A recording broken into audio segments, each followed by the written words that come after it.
What is up, YouTube? Welcome back for another interview. Today, I have a very special guest on with us. Author of Pressure Washing 101 Guide, Heath Felps is with us today. We're going to talk about a little bit about his book, his background, how he got started in pressure washing, and hopefully he can provide some tips and advice for a lot of the new guys coming into the industry. Heath, welcome to the podcast. Hey man, what's going on? I appreciate you having me on. Absolutely, man. So starting off, kicking things off, how long have you been in business for? I know your business is Texas pressure washing. We started our first house wash October 8th of 2020. Okay, wow. Nice. What led you to the industry? So let's see, 3 years ago, not 3 years ago, it was 2016. I was in Cancun in a pool. And one of my buddies, who's an engineer in the oil and gas industry, told me that he was pressure washing. And I said, really? And we've been friends for years. So I was like, why are you pressure washing? Like, I know what you make. Like, you make a lot of money. And he was like, oh, I'm a shopaholic and I got kids. So I wanted like some fun money that didn't make me feel like a bad parent for like going nuts and, shopping. That way I was like not impacting my income, which is significant. I was like, oh, okay, that makes sense, So basically he started like a side business to support his Amazon habit. But I didn't think anything about it. And so like the next year we met up, it was 17 and we were in Cancun again. And I was living in Virginia. I was active duty Navy and he was not. He's just a guy I met in Cancun years ago. I met him in 2012 and we became close friends and we'd always meet up and hang out. And he was like, yeah, man, I'm still doing pressure washing. I'm really enjoying it. It's really chill. I upgraded my rig, made all my money back. I was like, really? And he's like, yeah, I did it for a full season. This is my second season. And this was pretty far in the year. I think this was like October. And he was like, I made 40,000 in 12 months working 1 day a week. I was like, you did what? I was like, that's significant. One day a week. Yeah. And I was like, how many hours are you pulling? He's like, oh, like a hard day, it's like 8 hours. I'm like, oh, all right. So I said, I just kind of went about my business and I started thinking about retirement. And I said, I think I want to look into this. So I called him up. It's 2018. I said, you really piqued my curiosity with this conversation 6 months ago. Can I pick your brain? He goes, no. And he goes, I know you too well. He goes, here you go. He just sent me his books. Like he literally sent me his books, like his bookkeeping and the software. And I was like, oh, wow, you really did make this money. He's like, yeah. And he goes, this is where I learned everything, the PWA forum. He sent me the link to the forum and we talked about some basic equipment. And then I took it from there and started researching. And I want to say I'm not on there as much as I used to be. I used to read every single post in the forum and be super active. But obviously as a business owner, like, it's hard. And now I love PWA. Like I will always be a part of it. And like people message me, I respond to every single message. But now I admin Power Washing Bros with Nevin Shields and pretty active in that. So that's where my focus is more, but I still look at the PWA, and that's where this book came from, is all the knowledge from the book. I like how it won't track the book. It's like, there we go. I have to be very careful. Yeah. Like, all of this came from the PWA, and I don't know, 80% of it, but a lot of it was digging through threads and fact checking things. And the book is really just the cliff notes, but that's where it all came from, is a conversation in a pool in Cancun in 2016. And what allowed me to really like hit the ground running was just, I don't even think significance is the right word, but like a significant amount of research. And that background in research and preparation came from my career in submarining, because I was 20 years submarine and I did navigation for subs. And that's kind of like a no mistakes game.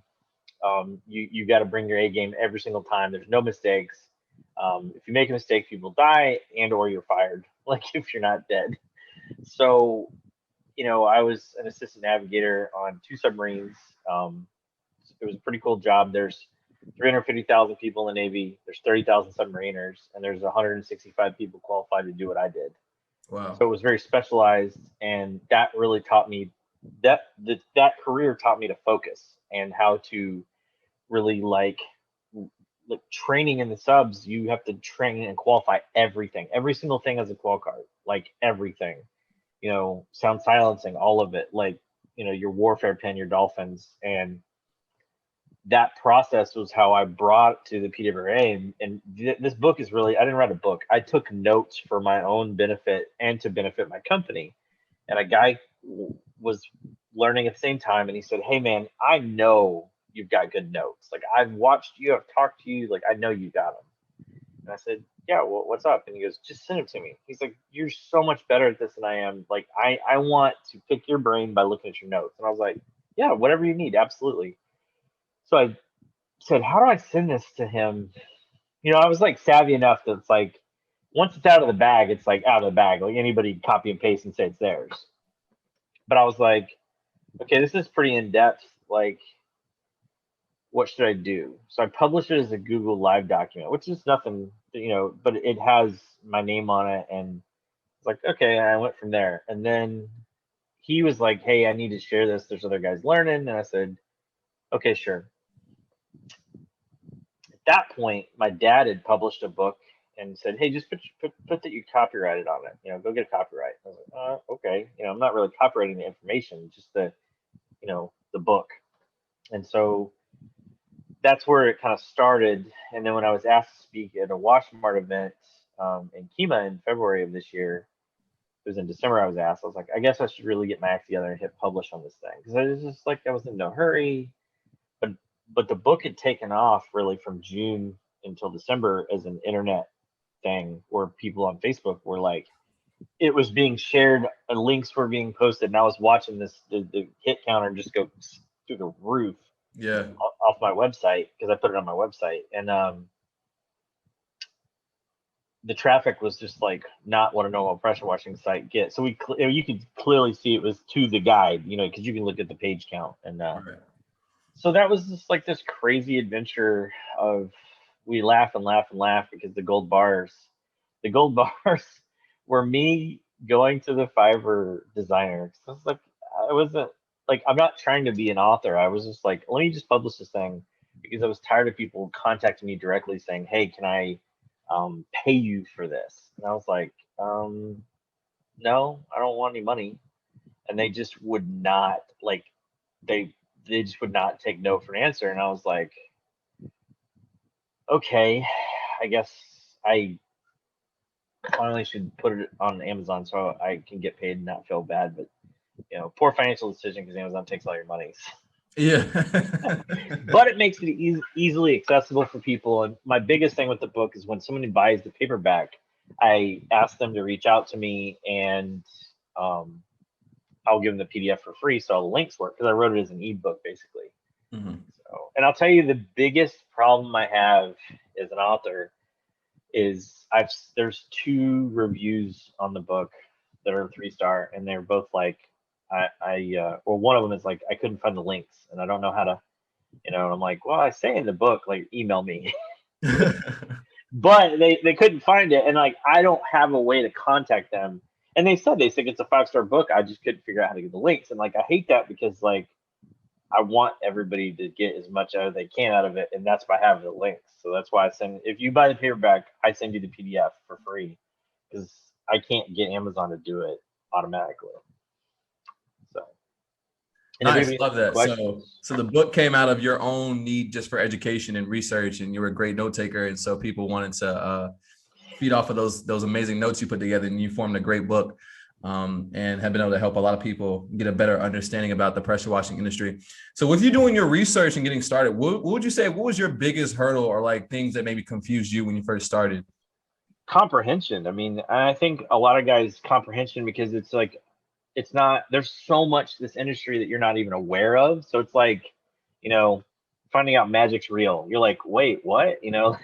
The closet to Hogwarts or something. You're like, or, the Narnia, like, you open the cabinets of Narnia and you're like, what are all these terms? And so terminology, and that's why in the book I have this section on there. I'm like, go search for these things. Like, that's what helped me learn, is as I was looking up this stuff, I would have to figure out what I was even seeing, because in these threads, guys weren't describing what things were. They were just like bam, bam, bam, bam, bam, bam, bam, post, post, post, post, like talking about it. And I'm like, so I found myself like as I would learn, I would go back and read stuff to because my comprehension grew. Especially now, like if I go back and read things now, my comprehension is even better. And this book is like the bare bones of scratching the surface. It's like a framework to help point you in the right direction.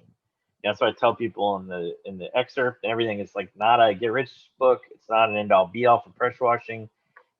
There's some, I don't know what, it's a book that will help you if you're like, I don't know what I'm doing, but I think I want to start a business. And you're still going to go through growing pains, but it's going to like point you in the right direction of like get insurance, get a CRM, like things that maybe you've never been to a business class. Maybe you've never taken, small business college courses or anything like that. And like, everybody starts from a different perspective. And I think a lot of us in the last 2 years were forced into things that we didn't expect to be forced into due to COVID and due to the way things changed. And, I respect that because like a lot of people are like, well, do your research. I'm like, man, like when your back's against the wall and like your livelihood's at stake and you didn't know that was going to happen on Monday and on Tuesday, like you're in panic mode.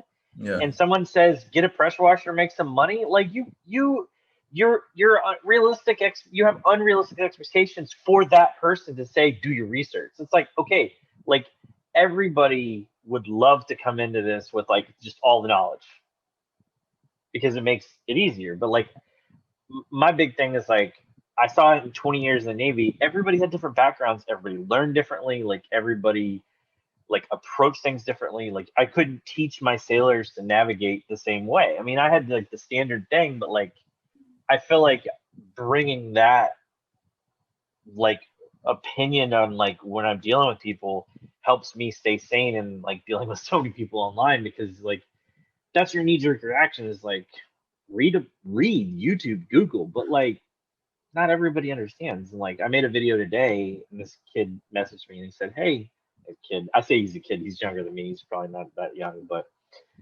how does this Mossmatic DN10 work? And I was like, hang on, I'll go live and make a video. And I said, I didn't name his name. I said, hey, this guy asked me, this is how it works. This is all the fittings I use. And then I put it on YouTube and I said, here's links to all of it. And then he didn't see it on YouTube. He messaged me. He's like, hey, do you have a link for this thing? And I said, yeah, go to my YouTube. Every single part in the video has got a link to it. And it's to a vendor that I love. It's Trudy at Panhandle Power Supply. And they're great. They ship so fast. I mean, most of the vendors are awesome. They're smaller vendors. They'll really bend over backwards for you. And you're not always going to be able to get everything you want at one vendor. It's part shortage.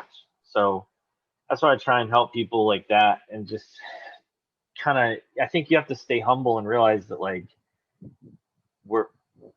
did you start with all the knowledge in the world? No.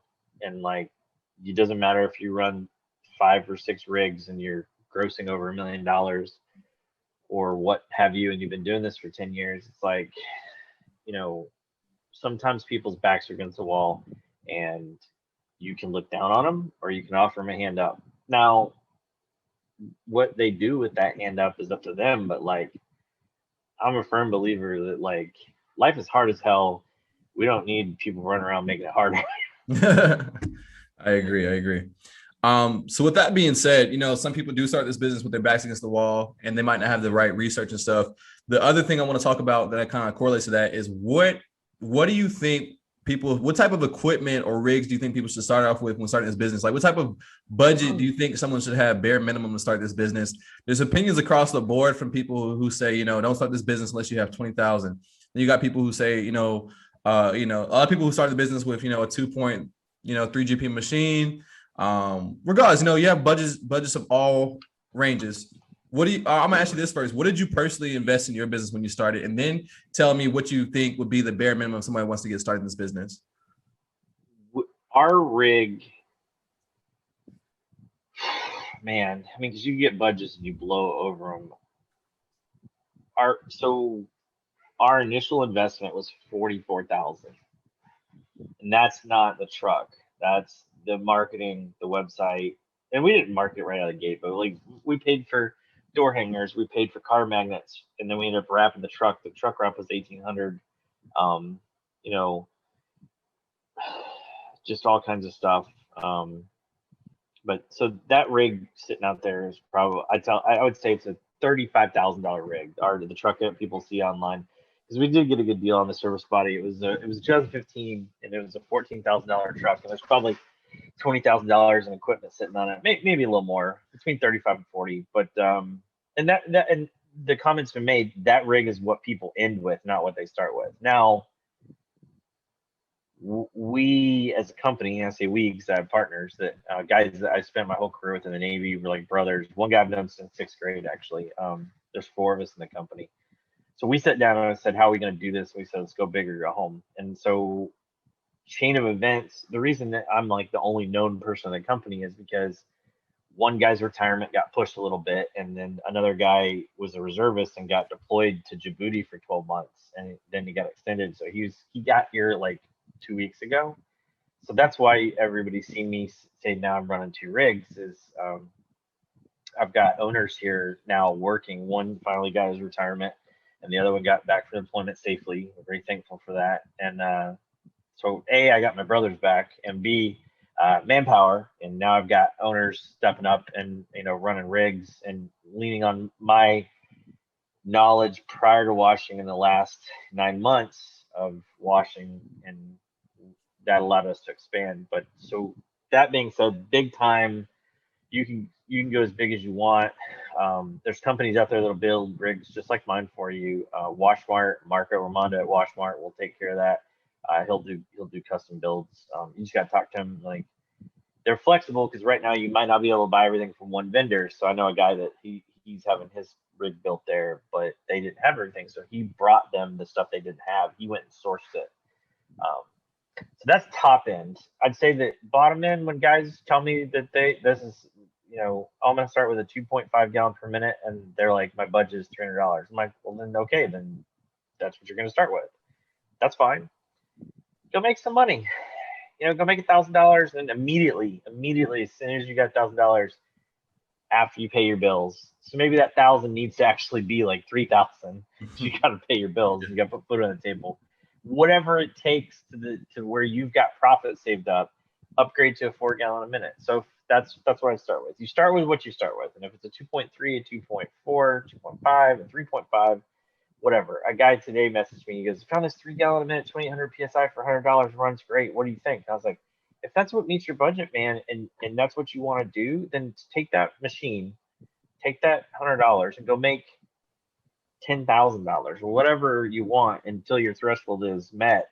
And then when you get to the point where you can invest in yourself and your business to increase your efficiency, which will make you more money, I would say the minimum that if you have the money is start with a 4 gallon a minute. That's the industry standard. 4 gallon a minute's pretty much, it'll clean a driveway, it'll clean a house, it'll reach most of the heights you need to reach without having to get on a ladder.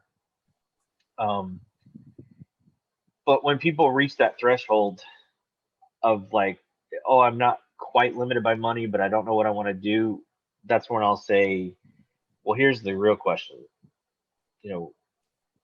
Can you permanently mount something like in your truck or on a trailer? And if the answer is no, stick with the 4. It's mobile and you can move it. It's going to make you a lot of money.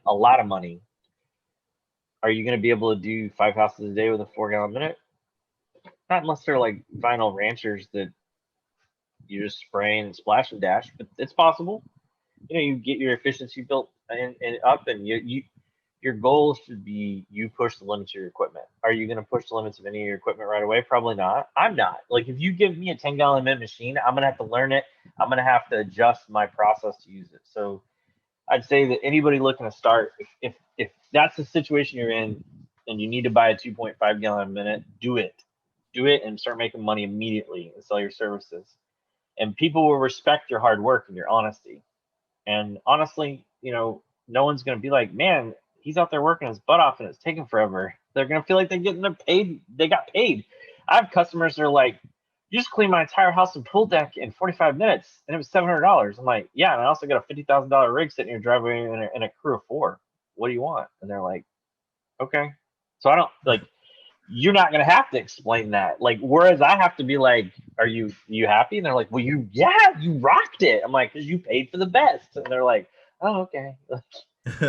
So I would say you can start with anything. You literally can start with anything. And then I would recommend that you start with a 4 gallon minute. You can get one from Home Depot for like $7.99. It's like a DeWalt or Simpson. It's gonna make you a lot of money.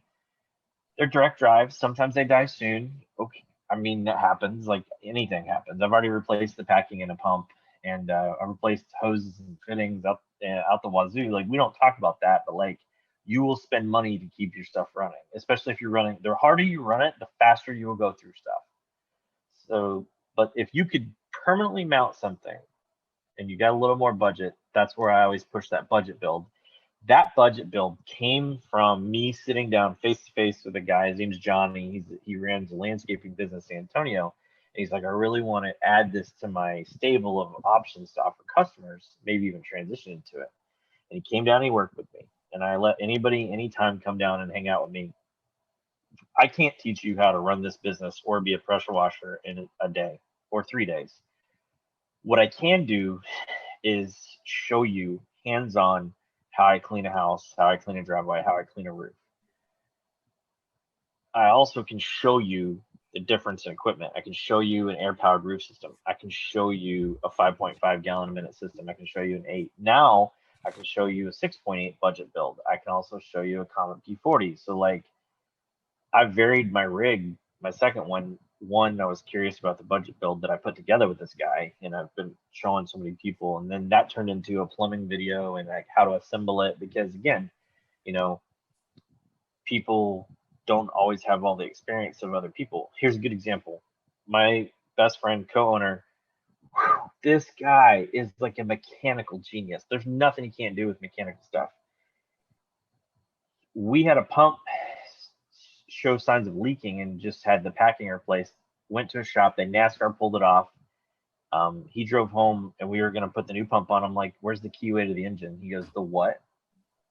I was like, the keyway in the shaft, the keyway that has to turn the pump gear. And he looks at me and he's like, what's a keyway? I'm like, I've known this guy for 21 years. And I was like, really? And he's like, no idea what you're talking about. I'm like, see this little keyway?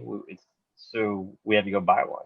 And like the right size is hard to find apparently because there's shortage. So it was funny that you'd be shocked. You don't know what you don't know. And this, most knowledgeable mechanical guy that in my life is like, what's a keyway? I'm like, how do I know what this is? And you know, it's really funny. But that budget would be about $2,500, no reels, just the machine, the tanks, the hoses, and that's what you got to start with. That's why I said it's the bare bones budget.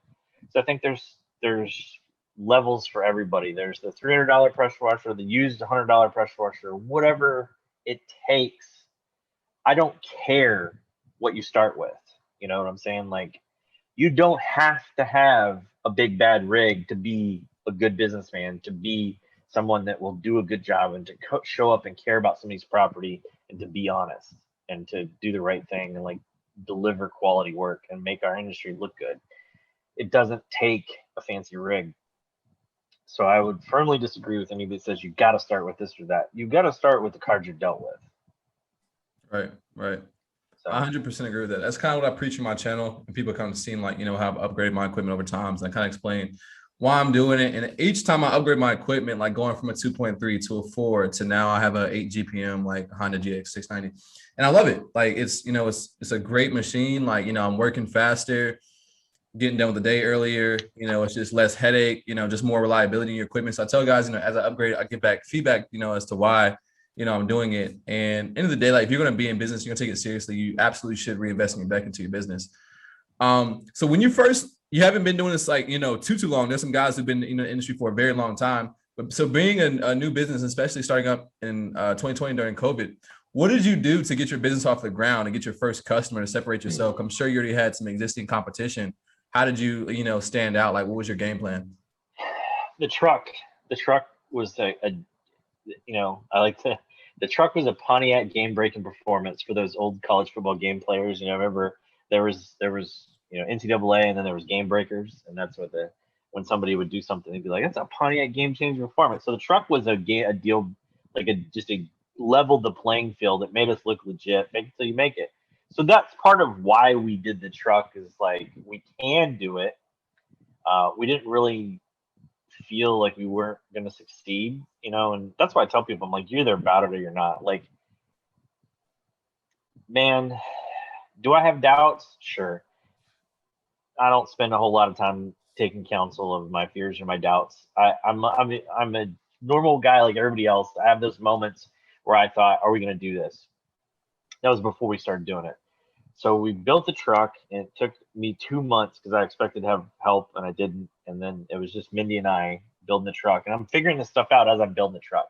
And I don't have a good example of a service bed build to go off of. Like, I've never really seen it done or the internals of how it's laid out. And since then, I've had a ton of guys reach out to me about it, and I've helped them. And I feel like there's guys that have way better service body builds than I do, because they've learned from what I did, and the way they've approached it's been really, really good. And they took my suggestions on what would you change. I'm like, well, I would do this different tank, and I would do this, and it would save me a lot of room. It'd be more efficient, and I would change the way I mounted stuff. And so they took that and they built on my design, and that's life. So I'm really happy to see people learn from the kind of, not the mistakes I made, but just improve upon how I approached it. But so it took us 2 months, and the wrap, man, that wrap, when that company, it's Creative Wraps in Spring, and I'll give Chris all credit, man. He's a talented dude. He sent me his rough draft, and I was like, no, what is the wrong with you? I verbally was like, whoa, no, oh, like everybody saw it, was like, no. Hard no. And he goes, hey man, I get it. He goes, I'm not offended. And I was like, okay. I was like, whoo, it's like, thought I made a mistake. And he killed it. Like, the wrap, it really pops. They knew what they were doing. They made good recommendations. I really did help tweak that stuff. Like, I am not an artist. I'm not even gonna say like I'm super creative, but I do have a lot of people in my network. You know, my mom was in marketing for 35 years. She's out of it now, but I'm also friends with the VP of a national firm that's the director of marketing, and another head of marketing for another company, and they're all close friends. So I was able to run a lot of this stuff by them, and they're all females. So not only did I get marketing input, but I got female input. And for those of you that really like to know your market, probably 80% of the buyer's market is female controlled. So understanding that, all of the guys on the forum did not like the truck wrap, even the final version. And I was like, cool, thanks for your opinion. And I went with it. And then after it got done, they were like, oh, wow, we loved it. And I was like, yeah, you know, some of that is like when they give you for guys that are ever going to get their truck wrap, when they give you the rendition of it and you're just like, ooh, what the hell? Like, get it, you know, don't be afraid to tweak it, but like also understand that like a 2D representation of your truck is not going to look like the real deal. And some of them will throw the wrap on your 3D picture and it looks a little better and you can see it, but you should have some faith. And we went with it and he killed it. So the truck allowed us to really like crush it. And I'll talk about that a lot because the guys were like, how'd you build up so fast? I'm like, the truck kills it. It's our number one Facebook click, like number one, like by far. Second being the Whisper Wash on the half clean, half dirty driveway.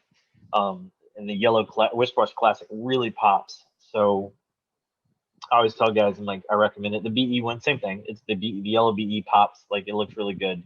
So go find a really gray, you know, like a gray colored driveway and or real dirty, clean a good section of it, and then put the surface cleaner half on the clean and dirty and take a photo of it. And if anybody needs that photo, I send it to them all the time. I probably send it out 1,000 times. Everybody in the nation's seen that photo at this point, which, you know, whatever. It's an advertising photo. If you clean driveways, you've got the same thing. That's my stance on it. So I got hired to do my friend's house, and go big or go home as a 5,000 square foot roof and a big giant driveway. And we went over there and just rocked it.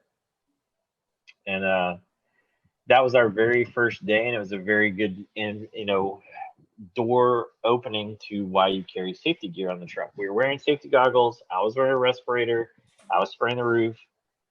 My employee was wearing safety goggles, cleaning the driveway, walked over to the truck and took off her glasses to wipe them off with a towel, and the roof system hose burst off the reel and sprayed her in the face with like 3% SH.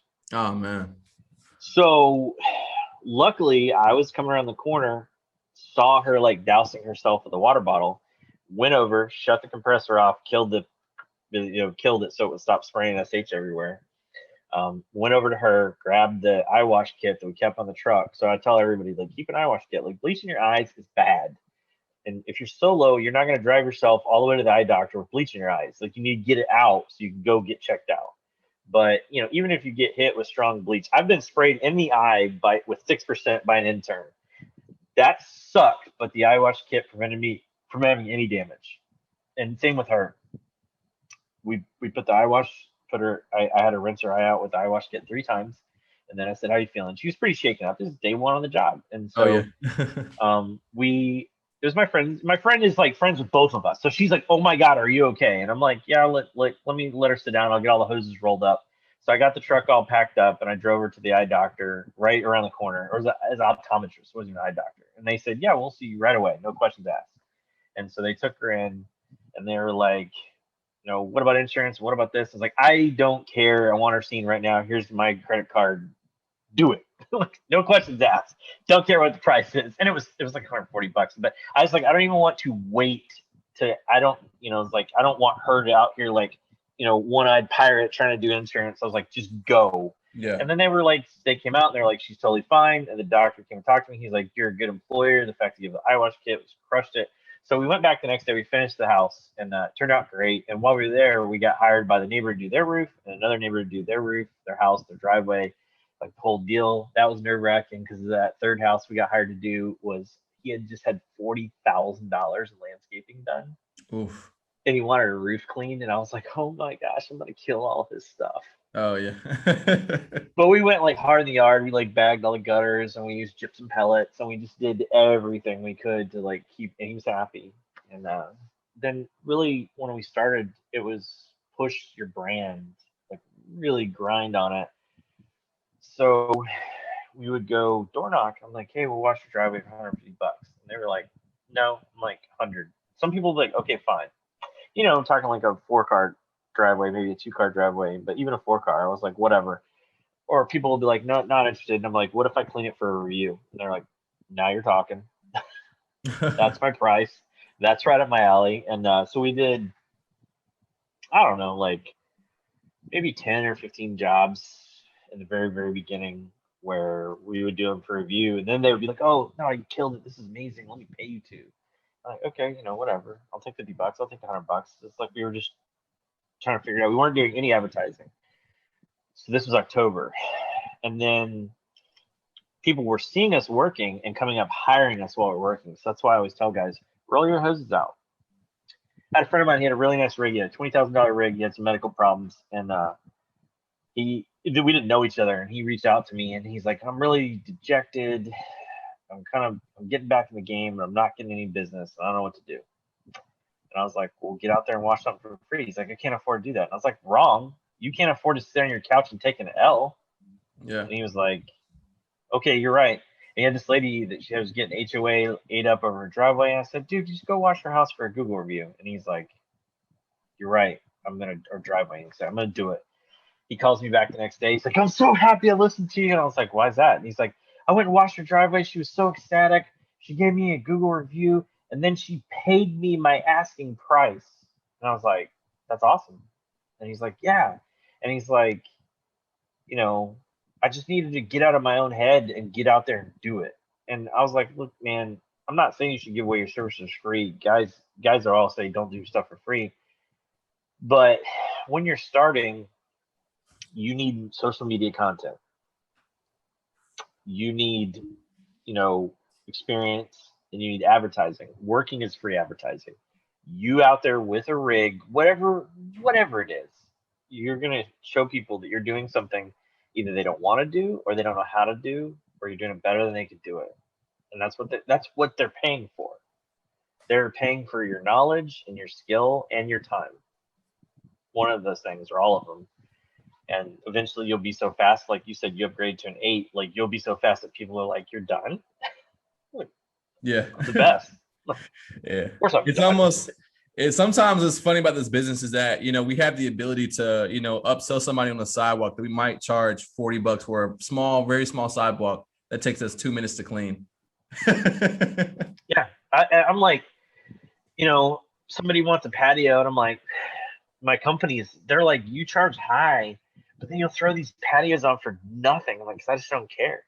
Like, Yeah. I'm not gonna hit somebody for $100 for a patio. I'm like, almost always $50, unless it's big. And then if it's big enough where I gotta measure it, then I gotta measure it. Right. But anyway, so that's where we got started, and we had about 25 Google reviews, and that's when I started advertising, and I was not getting any interaction off Facebook at all. And I was like, man, is it because I just moved here and I don't have a ton of local friends? Like, what's the deal? And I tried boosted posts, I tried targeted posts, and I became friends with a guy that owns a pretty successful carpet cleaning business, and he was getting into pressure washing. And he said, it's a pay to play game, man. Throw some money at it. And I said, okay. So I put $150 on a targeted post or a boosted post. I can't remember, one of the two. 0 interactions. I was like, what the? This is December. So I was looking through the ad thing, the ad center, like clicking, just looking through, and I found those automated ads. And I was like, I've tried everything else. Let me try this. So I tried it for $1 a day. And I'd spent about $14, and people started messaging me. It wasn't like crazy. It wasn't like 10 a day, but it was like, message here, let me get a quote. I'm like, wow, I'm getting traction. So we sat down as a company. I said, hey, I'm ready to start throwing some money at this in like February. We threw a little more at it in January, I think. But in February, right when that freeze happened, right afterwards, we kicked it up to like $10, $11 a day. Now we're at $35 a day, so we're at $10.50 a month. And up until the July slowdown, which is real, I mean, like, I still book jobs, and we're booked into August, but I was no longer booking 2 or 3 jobs a day. In July, AC Lockyer's a good guy. He showed the historical metrics. If you are in this industry, you will hit a slowdown in July. Now, it may not be drastic. Like I said, we're still busy, but I went from being booked out 30 days to booked out like 10 days. But part of that too is like having a second rig on the road. We're eating up stuff left and right, and I'm putting, I got the teams running back and forth like a soccer team. But I feel like I always tell people your brand and your advertising go together. Like, and your brand is your presence. Like, how many times has a customer seen you? Seeing your brand 7 times will put you in somebody's head. That's just marketing 101. Like, so whether it's yard signs, we have never done any yard signs, believe it or not. I have 50 sitting in a box, and because Houston requires a permit, we don't throw them out. Now, I had a customer. She's like, "Do you have a yard sign to leave?" And I'm like, we don't even have them in the truck. So we put them in the truck to leave with customers with their permission. To say, "Hey, can I put a yard sign in your yard? Because it's legal." And we just haven't gotten a permit. But yard signs are a great way of income for a lot of guys. Well placed yard signs. I always tell people, like, go clean that house in a high traffic neighborhood, like the house in the corner that has 1,000 cars zoom by it every day. Like, go clean something for free and let them put your sign there. And then if they say they want the sign gone, offer them money. What are you gonna get? $50 a month off a Facebook ad, or $50 a month off a yard sign sitting in somebody's yard that is in a high traffic area that's gonna bring you $5,000? Your ROI is insane. Yeah. Like, it's all metrics and math, but that's why I hit 25 Google reviews and then started paying for advertising. And once we hit 50, it really seemed to take off. And now that we're over 100, we hit 100 reviews in 6 months. Wow. And that was a very getting those reviews. Did that just look like asking customers for reviews, or do you guys have some type of system in place to kind of automate the review process? Both. Okay. So I just would tell customers, hey, my CRM is going to send you a request for review, because Market does. I would say Marquette because they got it spelled that way, but Yeah. um, Market, it auto sends that request, and I just tell them like, hey, this is what I say right here. I'm a new business owner. We are a new business. I know that truck looks awesome, but we're brand new. I need you to do me a favor. That favor is leave me a Google review. My CRM is going to send you a link. It's going to have 4 on it. Please leave me a review on Google. They control everything. They put money in all of our pockets. They are like the lifeblood of a business nowadays. And people are like, they respond to that, or they have for me. Tell them whatever you need to tell them, whatever the truth is for your story, because truth resonates. Like when you're sincere, it's clear.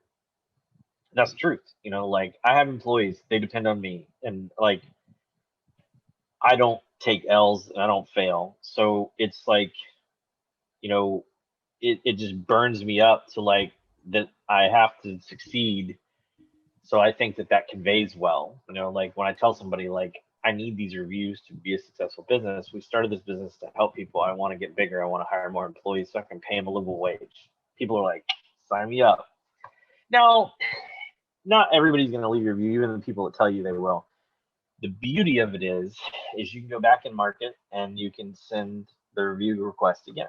And some people have different theories on this. You can do it 3 days later. You can do it 7 days later. A lot of times, if you catch somebody at the right moment, you're like, oh, I should do this. Like maybe on a Sunday evening, like go back through the week prior to anybody that didn't leave you a review, and you go into your CRM and you just go click, check, request review. I've gotten a lot that way. Like I got 10 one week doing that. Wow.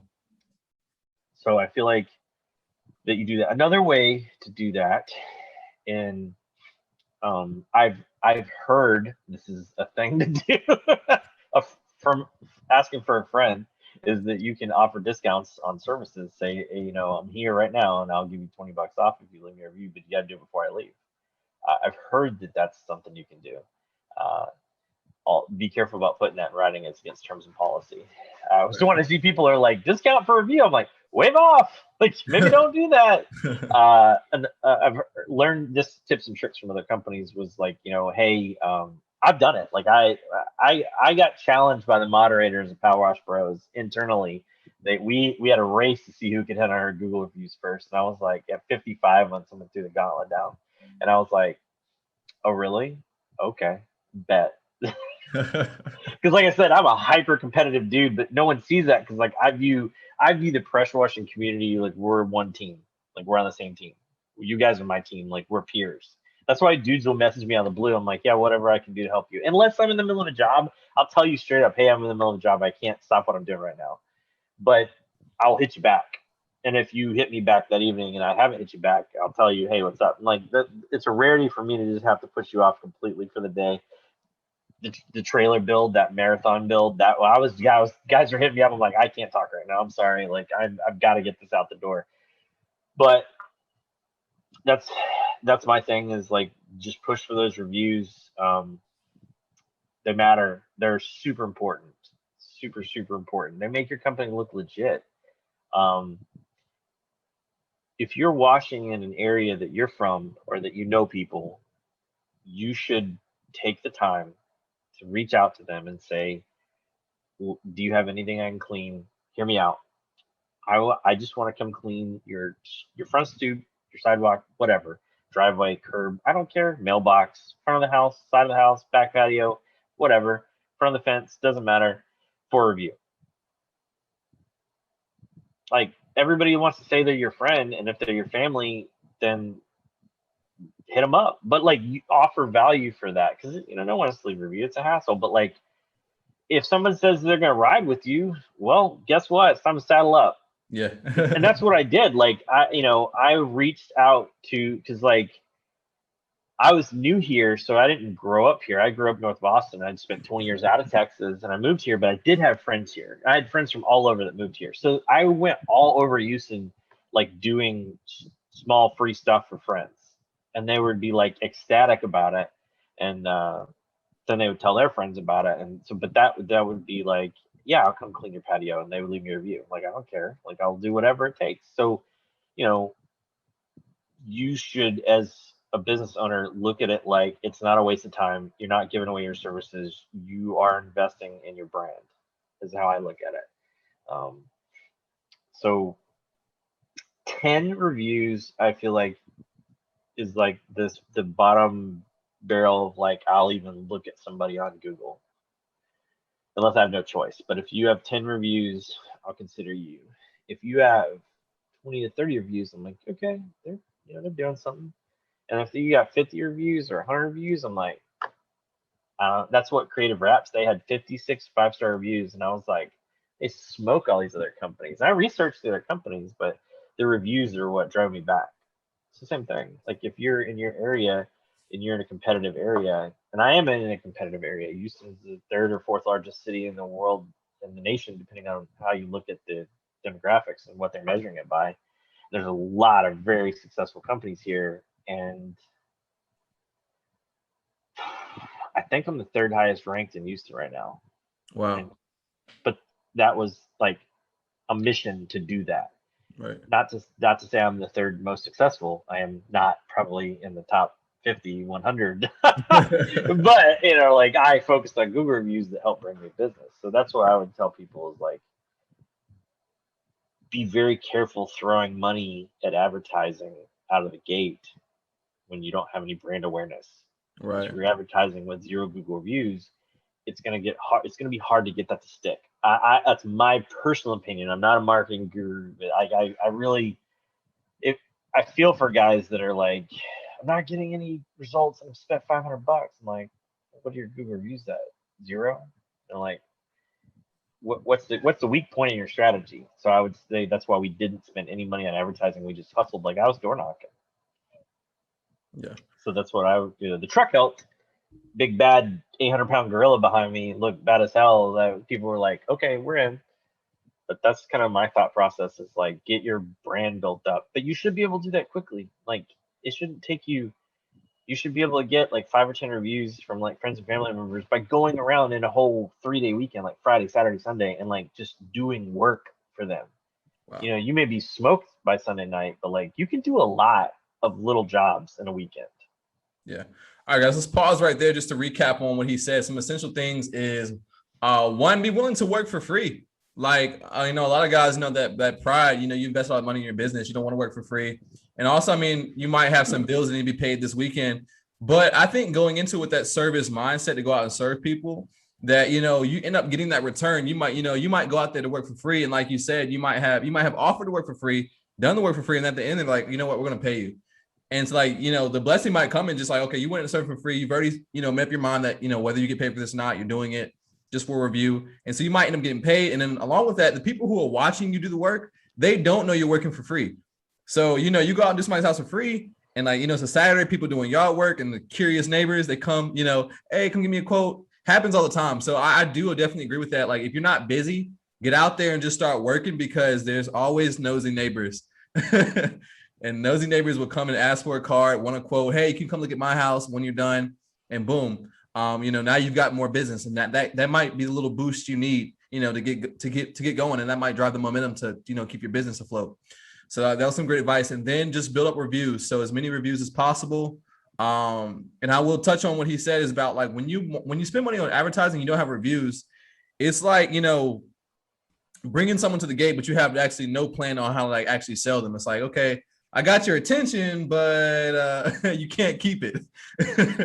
So like they don't know who you are. You're in oblivion. So like I would say I spend a lot of money on Facebook, and most of the people that we actually convert from Facebook ads, it wasn't the ad. The ad got their attention, but with what made them message me and go with my company is the reviews we had. So they seen the ad, and then the reviews basically locked it in. They're like, okay, well, especially on Facebook, they seen that, oh, my best friend used you guys. So now I'm definitely gonna, use you guys as well. So that's, those were some huge pointers right there. I do want to ask you, so is your business commercial and residential, mainly commercial? 95% residential. We'll take commercial jobs. I've been on a lot. Like Texas pressure washing pops up in these property managers and building managers and operation managers searches. So I get requests, but the truck's mainly geared for residential. Just the way we're built. Like, in I've done Panda Express, I've done some small storefronts, I've done the gas station here and there. Um, but I've bid big stuff, and luckily, like, because, and this is key, networking. I've got a guy that he's not really a pressure washer. He's more construction, but like he randomly was like came across a good deal for a 36-inch Maxima. So I borrowed that for two big commercial jobs. And we're friends. The guy's cool as hell, and he's just like, yeah, I don't ever use it. And so I borrow it. So I haven't gone and bought a big one because I've used the Maxima. And then like I came into a big commercial job with guys. We needed hot water, and the guy, again, he didn't have a big service cleaner either, so we borrowed the Maxima. And then the guy with the hot water used it. It was just a really bad warehouse. So we're definitely open to commercial work, but that'll probably be our third or fourth rig where we really focus on that. Because like right now, and I think commercial is how you automate in this like this business, this industry. Like when you get these commercial contracts that just repeat and you continue crushing it, you got to stay competitive. That's how you can automate. Residential is a little bit more feed the beast, and you got to stay on the throttle the whole time. Because I've talked to guys that have done both. They stayed residential, and I've talked to guys that started residential and went commercial. And I know guys that have just gone commercial, but we're really up for anything. Like we're actually there's a big company that have us cleaning stuff for them. They saw my Facebook ad, and that's how they reached out. We've got some car washes that have reached out that we've closed deals with.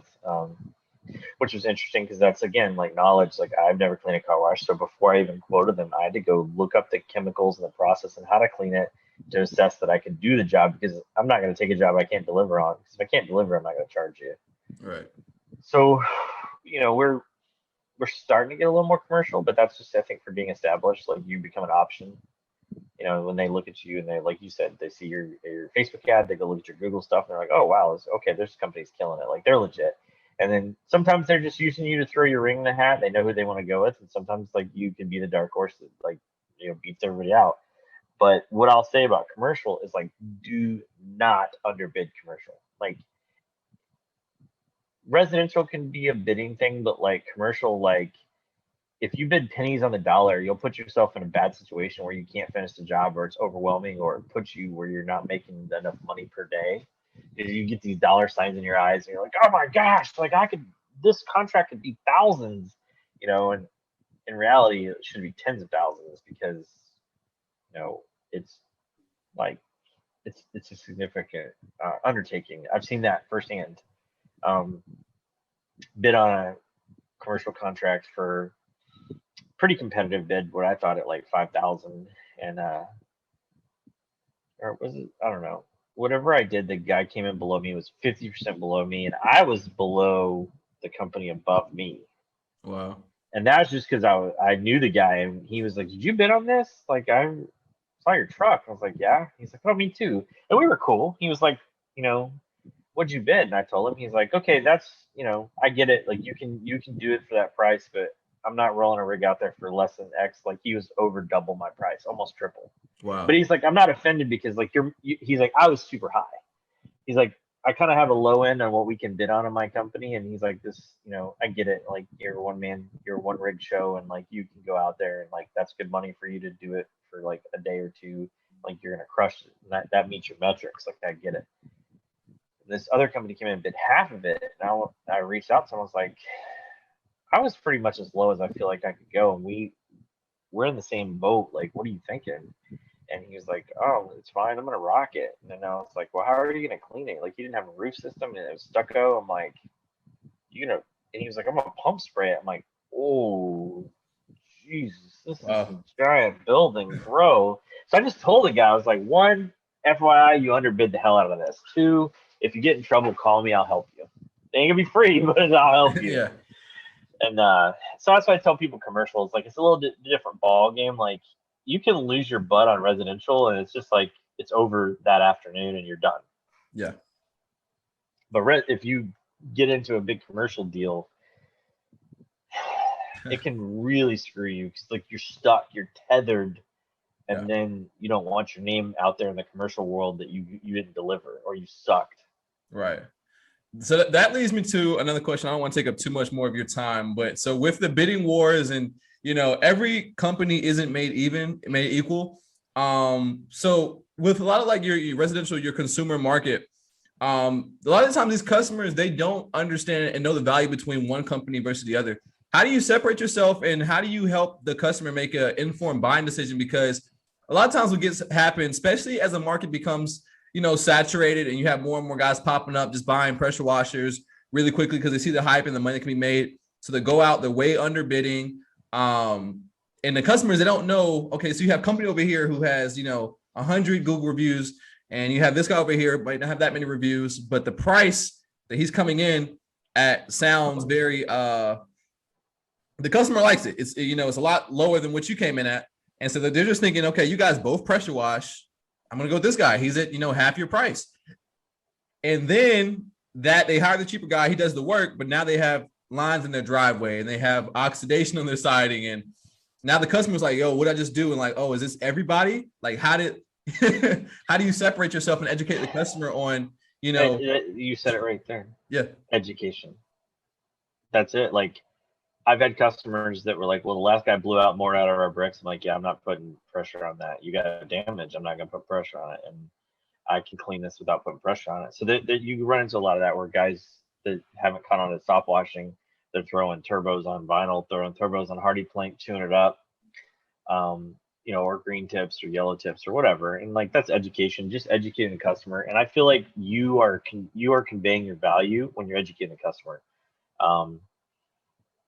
For today, I had a phone call and the lady was like, can you clean my patio, my driveway at my house? I was like, sure, that'd be $500.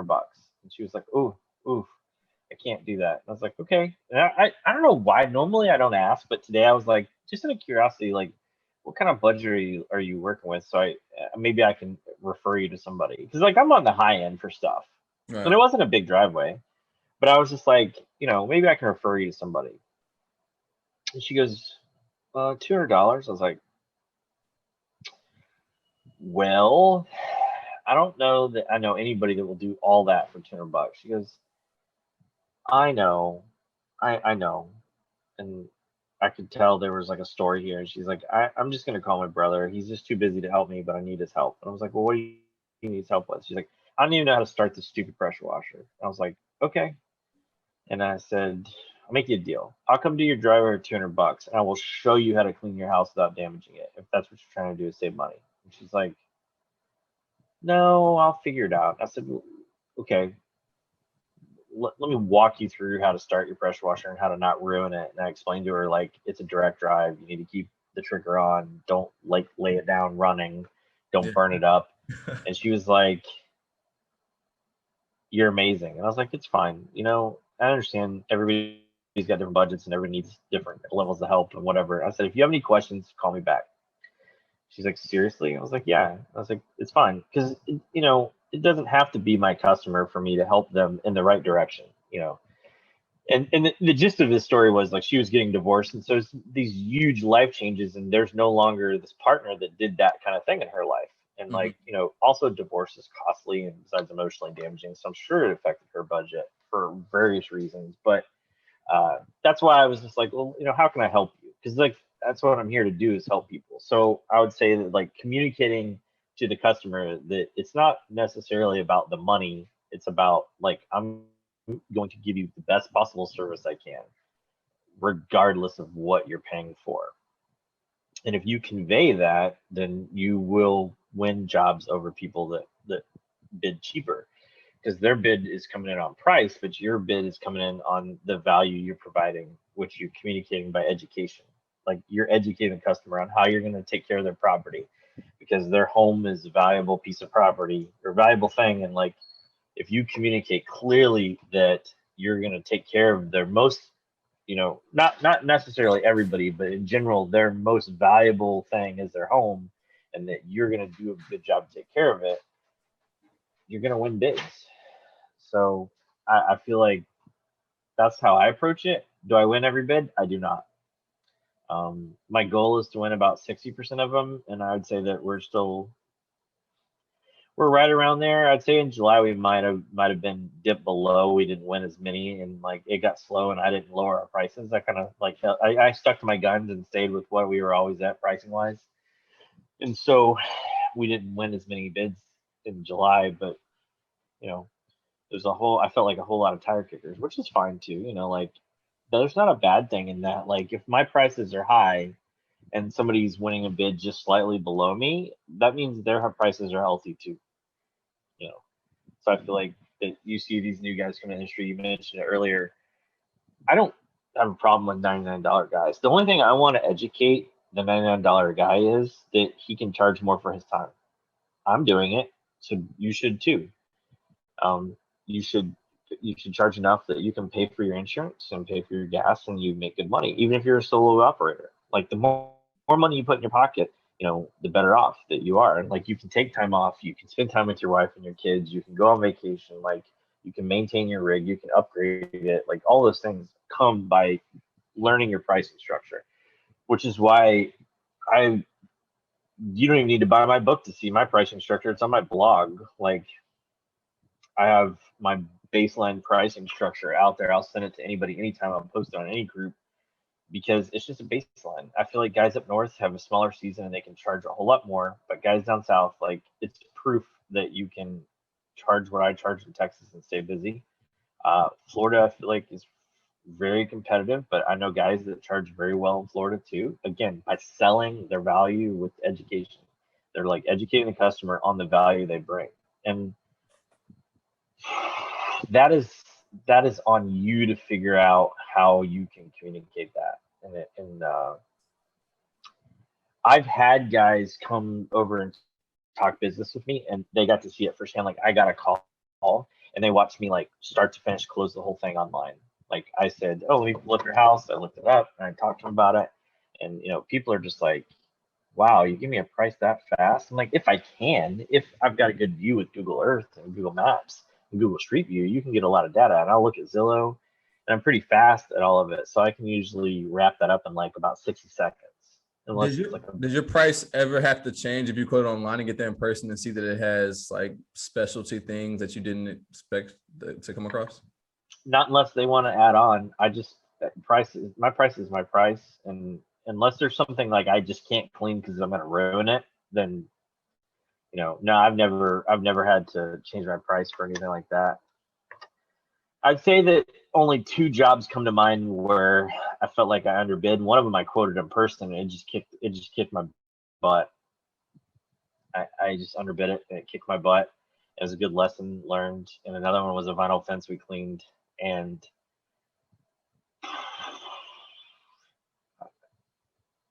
I feel like as much as I tell people, you know, like, oh, quote both sides of the fence. When I quoted this thing, I quoted one side of the fence, and we ended up cleaning like 4,000 square feet, 4,000 linear feet of vinyl fence, and I charged her for like less than 2,000, and it just was like a 14-hour murder marathon of like, and it was driving rain, like driving rain. We had to go fill up the water tank and do like 7 times. It was just this whole thing was, and she was like, she tipped my crew really well, but there was 3 of us out there and we just got crushed. Oh man, Live and learn, man. You know, like I like you know, guys don't hear about it, but like I'm blowing, like I've blown hoses. I don't use JGB anymore because they piss me off. Their quality's so bad. I used one Fierce Jet hose from the hose company, and it blew on my first job on the new rig right out of the gate. And of course, we were tired. We forgot to put a backup hose. So 3 hoses sitting in the garage. Didn't put them on the trailer. So to drive back an hour across town, and it was embarrassing. But yeah, so like hoses blow, mistakes happen. Like you're gonna get your teeth kicked in. This is not. You run a business, man. It's not. You know, it's not out. You're not out there, Michael Jordan, in the fourth quarter, sinking winning shots every time. You know, a lot of the business is you're in the gym grinding, sweating. You know, building up to go to the championship game, and like I feel like that's the thing is like you are going to take L's, you're going to have setbacks, but that's why we have these things in the industry. 2 is 1, 1 is none. If you don't have a backup, you're hosed. You know, have a backup injector. You know, put quick connects on it so you can quickly slide in and you know get your injector changed out in like 5 minutes or less. You know, carry a backup pressure washer hose. You know, just things like Yeah, that. guys, those are super important tips. Those are definitely some of the things. Have extra O-rings, have extra hoses. That little DeWalt kit that you can get from Home Depot for like $20, that I've got a picture of it. But I have Quick Connects in there. I have DN10s in there. I have Mossmax in there. I mean, that stuff's expensive. That stupid box has probably got like $400 of the stuff in it, but like O-rings.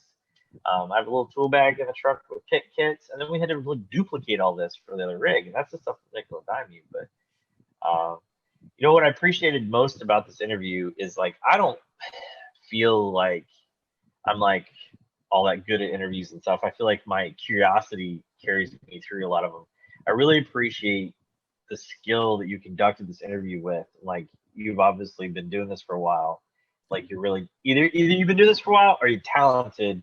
I learned a lot just by the way you recapped and the way you asked questions. Really taught me a lot about how I conduct my live interviews on the group, which was again, I appreciate your time. Man, I appreciate that. Before we end this, if you could just give us 3 tips for like beginners getting started, 3 systems, 3 pieces of advice, anything you want to give.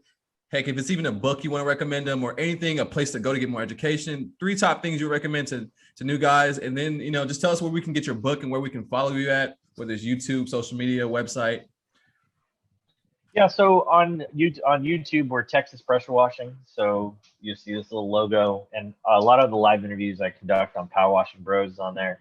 I run and admin Power Washing Bros. So if you want in the group, the only thing we ask is just, you know, keep it professional. Like new guys, if they're gonna ask questions, like if that bothers you, just keep scrolling. You know, we don't want you to harass anybody because at the end of the day, we're all business owners trying to make money. We don't need slinging mud at each other and making fun of each other. There's plenty of groups that allow that, and that's fine. You know, every group's different. But for Texas Pressure Washing for YouTube, the book is on Amazon. If you search for Pressure Washing 101, it'll pop up, or my name, Heath Felps. Amazon actually really is cool about it. They will fluctuate, and the book's been on sale for like 6 months, so it's normally $19.99. It has not sold at $19.99 from Amazon for like 6 months, which is wild. The cool thing is that doesn't affect me. It's just their choice. They continue to fluctuate the price to move it. It's very interesting. Some of those things I didn't learn until I started doing this. But tips and systems. So a downstream injector kit. You can get one from Pressure Tech. They're like $30. It comes with the hose, the filter, and the injector. It's a GP high draw. Those are what I recommend. You can put it in a bucket and you can downstream leave it in the back of your truck and go wash your house. It's entirely possible that you're gonna have to use 10 gallons on a really, really big house of bleach. So, you know, have a 5-gallon bucket, do half the house, check your bucket, and refill it. If you need to start leaving stronger post treats, an X-Jet is also a really good way to go. I'm not a fan of carrying around bleach, but again, just because I'm not a fan of it doesn't mean it doesn't work. It absolutely works. So either downstream or an X-Jet or things like that. I'm not real. I've never tried it, but I love the Ryobi Easy Clean for applying chemicals like percarb or ox for fences and stuff. I have a friend that he uses for post treat. He'll do the Ryobi Easy Clean, and he just flushes it religiously after every use. My advice is if you're going to do that, buy the warranty on it. So SH just tears stuff up. But so downstream injector kit or an X-Jet, you know, or both. I mean, you know, pump sprayer if you've got to for post treats. A lot of guys will leave these lines, and that's a common question they ask is like, how am I not leave these lines? Well, I'm here to tell you, sometimes it's because you're going too fast or your surface cleaner is too big for your machine, but other times the driveway's just really stinking dirty. You know, like they're just bad. I mean, I've got driveways that my 8 with 4 nozzles at 3,500 psi, and I run 2,500 with the nozzles. It just leaves lines. Yeah. And as you get experienced, you'll realize that some of these driveways are just really dirty and they require a strong post treat, 3-4%, and it takes 10-15 minutes to work. You've got to be patient. Like, makes a huge difference, guys. Yeah, makes a huge difference. I actually have a video. I have a video on the power of post treating where I specifically cleaned a driveway that was like really dirty and I didn't really use a pre-treatment. and I watched it and I showed them what it looked like after I just washed it with no post treatment. You can see all the lines. It also had tannin stains from like acorn and stuff falling. And people who don't know, they'll think they don't come out. You just got to use, stronger SH, pump sprayer, soft wash machine, whatever. And so after post treating it, it looked a lot different. It looked a lot better. And I'm like, the guys who don't have that experience would have sold that driveway, told the customer this is the best it comes. Look, I pressure wash as hard as I can. This is it. And that simple knowledge between knowing to post treat versus, not post treating can be the difference between a 5-star review and somebody calling you back and giving your name out, or, the 1-star or telling you they're telling you you did a good job, but they'd never call you again. Because people will lie to you. People tell you they're pleased and never call you again. They just like, oh man, that's terrible. They don't want a confrontation. Yeah. Yeah. That's great. That's great, man. I appreciate it. Like, I'm happy to we have to get you on the bros, man. We have to have you conduct the interview. You killed it. All right, man. Appreciate it. Yeah, guys, one more time for Heath Felps on the coming on the channel today and sharing some game with us. Once again, guys, do check out his book. Whether you just started or you've been in this for a while, guys, I'm sure you can find something to help from here. There's, he recommends different insurance carriers, equipment, pricing, goes over a lot of stuff in this book. So definitely check this out. I mean, you cannot go wrong with spending $20, $15, whatever it costs to get this book. Definitely invest in it. Follow him. Join the group, guys. You will get a lot of value out of joining Facebook groups. I know I have. I learned so much. And I will give a little tip, guys, for you guys joining the groups. You don't always have to ask. A lot of these questions get asked over and over again. Use the search bar. Before you go ask a question, use the search bar. That question that you asked probably isn't brand new. It's probably been asked, 300 times. So that was a great tip. Somebody else get beat up. Then you know what it's like. You're like, ooh, he got, ooh. But guys, don't forget to like, comment, and subscribe. And we'll see you next time on the channel. Appreciate you guys. Much love. Until next time.